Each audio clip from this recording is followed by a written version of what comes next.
আসসালামু আলাইকুম viewers, welcome to my new video. আজকের এই ভিডিওতে আমি আপনাদের সাথে শেয়ার করব কি করে আমরা এমএস ওয়ার্ডে একটা রিবনকে কাস্টমাইজ করতে পারি।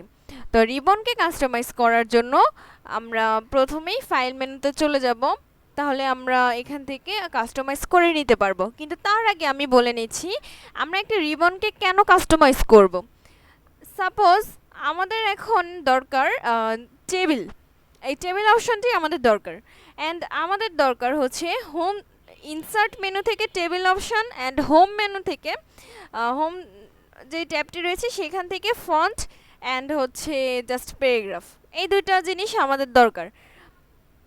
তো আমরা কি বারবার একবার হচ্ছে ইনসার্ট ট্যাবে যাব, টেবিল নিব, সেখান থেকে আপনার টেবিল লেআউটে যাব, তারপর আবার হোম ট্যাবে আসব, বারবার ট্যাব চেঞ্জ করা কাজের মাঝখানে সময় নষ্ট এবং এটা একটু ক্রিটিক্যাল।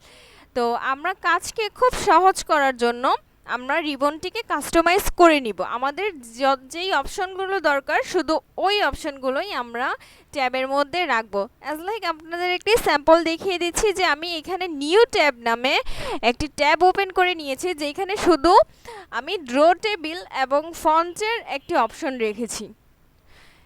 আমার জাস্ট টেবিল ড্র করার এখন কাজ, আর হচ্ছে জাস্ট ফন্ট ইউজ করা কাজ, যার কারণে আমার অন্য কোনো ট্যাবে বারবার মুভ করার কোনো দরকার হচ্ছে না। তো আমরা এখন দেখিয়ে দিই কি করে আমরা রিবনকে কাস্টমাইজ করব। তার জন্য প্রথমেই আমরা ফাইলে চলে আসব, ফাইল থেকে আমরা অপশনে ক্লিক করব। তো অপশনে ক্লিক করার পর আমরা এইখান থেকে দেখতে পারবো যে আমাদের কাস্টমাইজ রিবন নামে একটি অপশন রয়েছে। সেই কাস্টমাইজ রিবনে যাওয়ার পর আমরা এখান থেকে নিউ ট্যাব ওপেন করে নিব।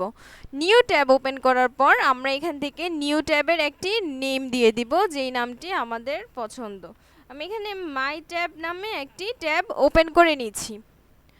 মাই ট্যাব ওপেন করার পর এখান থেকে আমরা চাইলে গ্রুপেরও রিনেম করে দিতে পারি। তো আমি আপাতত গ্রুপ রিনেম করলাম না, আমি এইখান থেকে আপনার চুজ করে নিব আমার যা যা দরকার।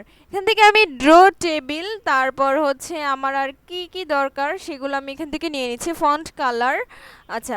তো আপনারা অ্যাড করবেন কিভাবে, ফার্স্টেই যেটি আপনারা অ্যাড করতে চাচ্ছেন সেটি সিলেক্ট করে এখানে অ্যাড অপশনে ক্লিক করবেন। তারপর আমাদের এই মাই ট্যাবে ড্র টেবিল অ্যাড হয়ে গেল। তারপর আমরা সিলেক্ট কি করব, ফন্ট কালার। তো এইখান থেকে আমাদের অ্যাড হয়ে গেল যখন আমরা অ্যাডে ক্লিক করলাম।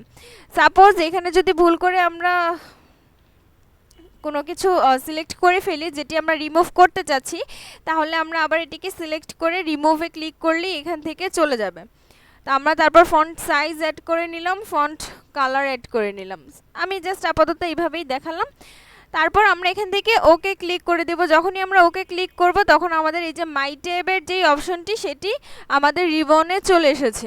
তো এখান থেকে আমরা একটি ট্যাবেই সবগুলো ট্যাবের কাজ করতে পারবো, আলাদা করে আমাদের আলাদা আলাদা ট্যাবে ঘুরতে হবে না।